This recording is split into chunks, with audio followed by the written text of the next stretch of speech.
Otra principal característica de Pujol era su gran devoción a la justicia, y esto se veía reflejado en todas y cada una de sus acciones. El cuidado en la corrección de los exámenes. Tenía una paciencia increíble para poder explicarlo, porque esa cosa no se explica fácilmente, ni se corrige fácilmente.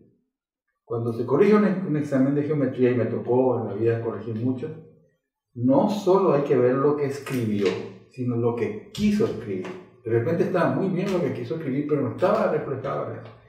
Y eso Pujol era un maestro en eso. Él tenía la capacidad de poder evaluar muy bien, muy bien. Nosotros le apoyábamos como auxiliares para la corrección.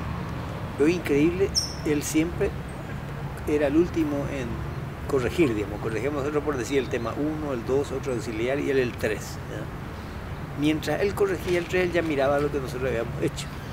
Y él, si encontraba algo que, digamos, no correspondía, enseguida, así, pero con toda atención, de ¿cómo es? ¿Por qué obtuvo esta calificación? ¿O a qué se debe que usted le bajó? ¿O por qué le puso más? ¿Ya? Entonces uno explicaba por qué, y él aceptaba o no, y tampoco él corregía, sino le pedía, uno no le parece que, y entonces el propio que había corregido el examen tenía que poner la puntuación que correspondía. Eso él cuidaba muchísimo, ¿ya? No solo entonces el desarrollo adecuado de las clases, sino una corrección justa y una corrección que él entregaba siempre puntualmente. Atiendan bien lo que les voy a contar. Yo preparaba los temas que iba a presentar, él era el encargado de observar todo, de física y de álgebra, y a veces geometría analítica. Y me dice, mira que vos elegí buenos temas. Procuro, le dije, pero no me gusta la redacción. ¿Y por qué? Y le pide confundir al alumno. Acá hay comas que faltan o algo. Que Pistilli vea un poco esta parte. Ese detalle él tenía en cuenta. Yo entendía que estaba bien, porque mi gramática no es buena, yo reconozco, eso me trae un problema serio ahora. No en este momento con lo que estoy haciendo. Y bueno, le dije, corrija, él es único en la comisión de estilo. Y se reía Pistilli. Ustedes no lo conocieron a él, al ingeniero Pistilli. No, el que está. No. Al hijo creo que. ¿Eh? Creo que el hijo es el que está ahora ya. Falleció él. Sí, sí, al hijo. Al hijo sí ya. Ah, bueno, sí, es el hijo. Vicente Pistilli, un hombre formidable. Él era evangelista. ¿Cómo nos entendíamos con él? ¿Cómo nos entendíamos? Bueno, entonces él corregía, se reía. Está bien, le dice Pujol, pero sí, pero adentro vienen algunas comas que no me gustan. Porque pensaba que le podía confundir al alumno. Ese era Pujol. Y la otra faceta es como profesor haciendo los temas de examen de ingreso, ¿verdad? Yo compartí con él las diferentes mesas del examen de ingreso en la Facultad de Ingeniería desde el año 82. Desde el 82 hasta el año en que él falleció, porque él en el año en que él falleció, él estuvo trabajando con nosotros en el examen de ingreso, ¿verdad? Y realmente participar con él en la elaboración de los temas era todo una ceremonia, ¿verdad? Miren, hemos asistido a cientos de exámenes como examinadores, no solo en la Facultad de Ingeniería. Él enseñó también en Ciencia Económica, enseñó en Arquitectura y enseñó en Filosofía. Yo enseñé en más facultades. Y cuando nos tocó examinar y corregir, no sé quién procedía más justamente, no sé. Una anécdota con él, pero no del examen de geometría, sino el examen de analítica. El profesor de analítica era el profesor Sequia, ¿verdad? Y recuerdo que yo rendí el examen de analítica en diciembre. Y recuerdo que el tema era fila 1, fila 2, fila 1, fila 2. Y yo desarrollé el temario y el último tema, se me acabó la hoja, pedí la hoja y uno de mis compañeros, y se me acabó la virome también, que me prestaron también. Entonces la última hoja era una hoja diferente y tenía otro color de... Entonces, en aquel entonces, cuando nosotros rendíamos un día y nos decíamos, no vengan tal fecha y se les va a dar su nota, ¿verdad? Entonces recuerdo que fui para ver la nota de analítica y uno se iba a la sala de profesores y ahí estaba la planilla. Y en la planilla no estaba mi nota, mi nombre estaba vacío. Entonces me dice Miguel Vela, ya estaba cuando es. Me dice, el profesor Sequia y el profesor Pujol te esperan ahí en el aula, porque me parece que hay un problema con tu examen. Entonces ellos no me dicen nada, entro yo al aula, no me dicen nada y me dice, pase a la pizarra, me dicen. Por favor, señor Lir, me dice, ¿podría desarrollar el tema 5? Me dice, que era el tema justamente que yo... Y yo empiezo a desarrollar, yo perdido, no sabía por qué, ¿verdad? Comienzo a desarrollar y más o menos 10 minutos después de escribir, me dice que pare, ¿verdad? Y ahí me cuentan cuál fue el problema, ¿verdad? Que ese último tema, ellos pensaron de que me habían pasado porque tenía otro color de tinta, etc. ¿Verdad?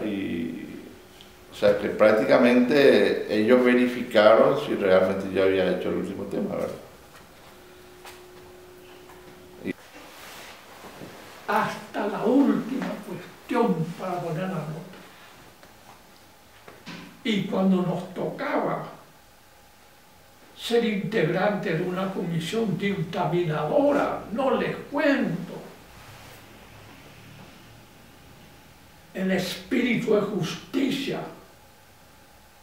que él tenía, y yo también le acompañaba. ¿Hasta dónde llegaba el ingeniero Pujol? Ya recibido de ingeniero, muy joven, se había recién jubilado el profesor Domínguez, que era el titular de la cátedra de Física 2, y entonces me invitaron a colaborar como profesor encargado de cátedra en la cátedra de Física 2. O sea, recién recibido todavía un pimpollo, ya era profesor y estaba dando clase, y me pidieron que colabore como presidente de la mesa de física para los exámenes de ingreso.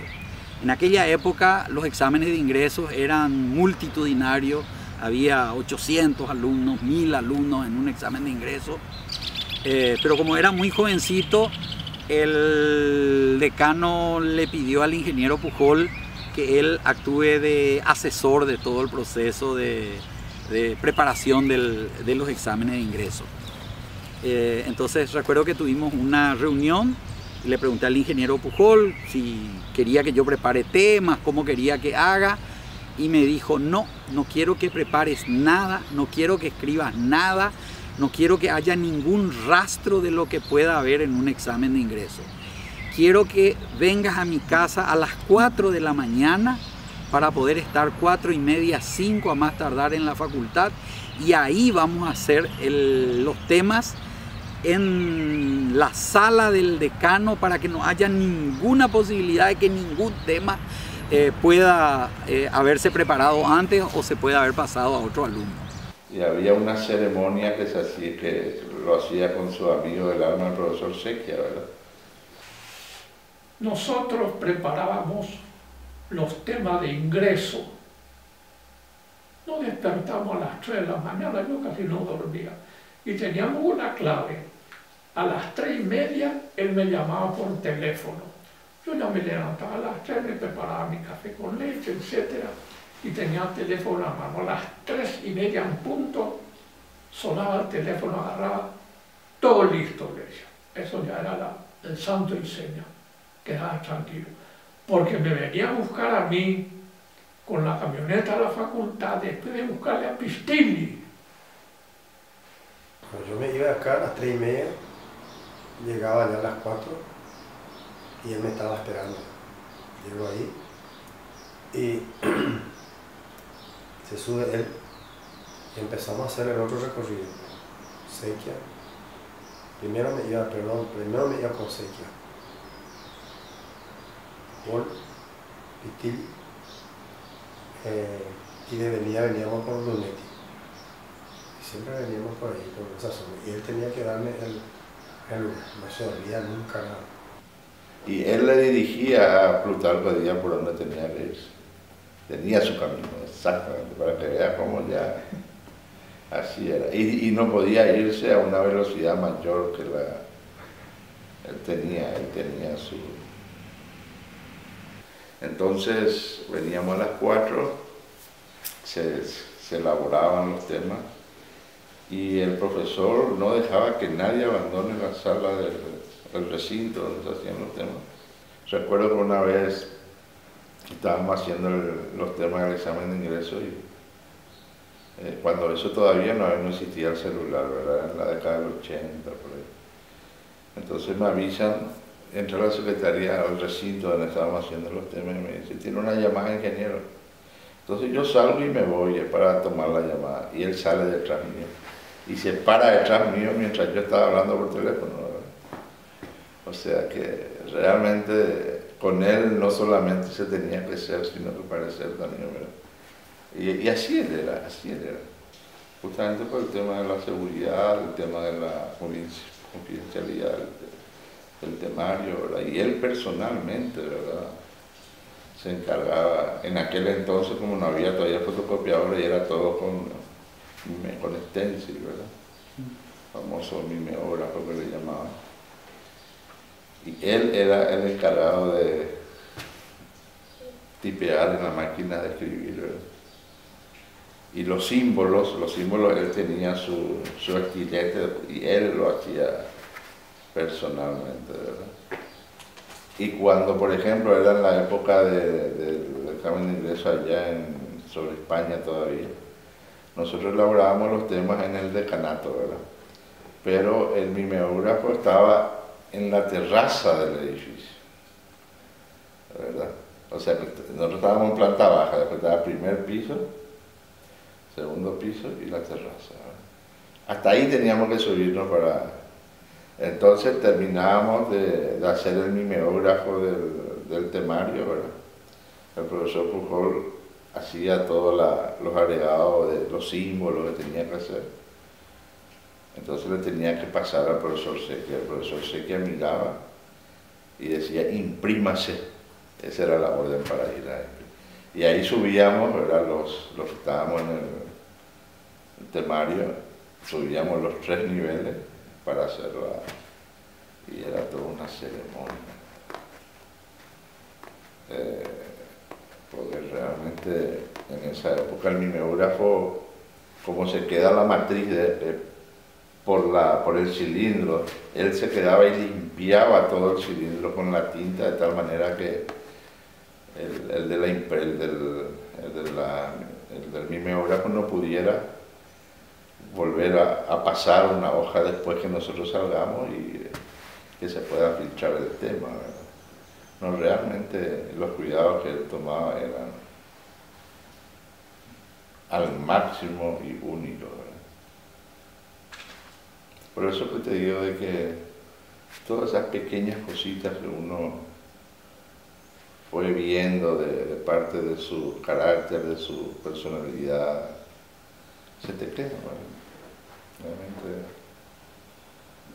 Y uno va aprendiendo con eso, porque la mejor forma de aprender es el ejemplo que uno da, ¿verdad? Así es. Yo diría la disciplina, la justicia, el respeto al estudiante, al semejante, y el cuidado con que hay que hacer el trabajo.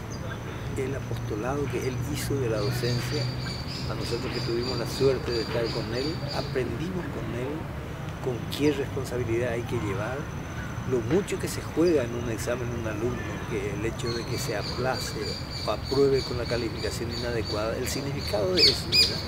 Él, así con la manera como actuaba, nos señaló. A lo mejor lo que podría agregar es sencillamente que todos los profesores de la facultad procuren tomar el ejemplo de profesores como el profesor Pujol, el profesor Sequia, el profesor Pitilli, de tal manera que puedan transmitir a las generaciones que vienen y que realmente el profesor sea y ocupe ese sitial que ocuparon esa gente, ¿verdad? Porque últimamente los profesores ya no representan para el alumno, ¿verdad?, lo que esta gente representaba para nosotros cuando éramos alumnos, ¿verdad? Ese respeto, pero respeto con mayúsculas, ¿verdad? Porque ellos mismos cumplían con nosotros, ¿verdad? No faltando a clase, llegando a hora a clase, evaluando realmente lo que ellos daban en clase. O sea que, y eso es importante, ¿verdad? Porque muchas veces los profesores no siempre queremos ser estrellas muchas veces también. Entonces, siempre suelo decir que cuando el profesor es estrella, el alumno termina estrellado, ¿verdad? Entonces, no es conveniente siempre ser de esa manera. Siento una profunda admiración y respeto por el profesor Pujol. Realmente siempre lo he tomado como ejemplo. Profesores hay de todos los estilos, algunos más serios, como el ingeniero Pujol, otros quizá un poco bromistas, pero definitivamente los buenos maestros comparten ciertas características. Conocen perfectamente su materia, han dominado el arte de transmitir lo que saben, muestran en todas sus acciones un genuino interés por el alumno y son capaces, cada uno a su manera, de encender en él esa llama, el deseo de aprender.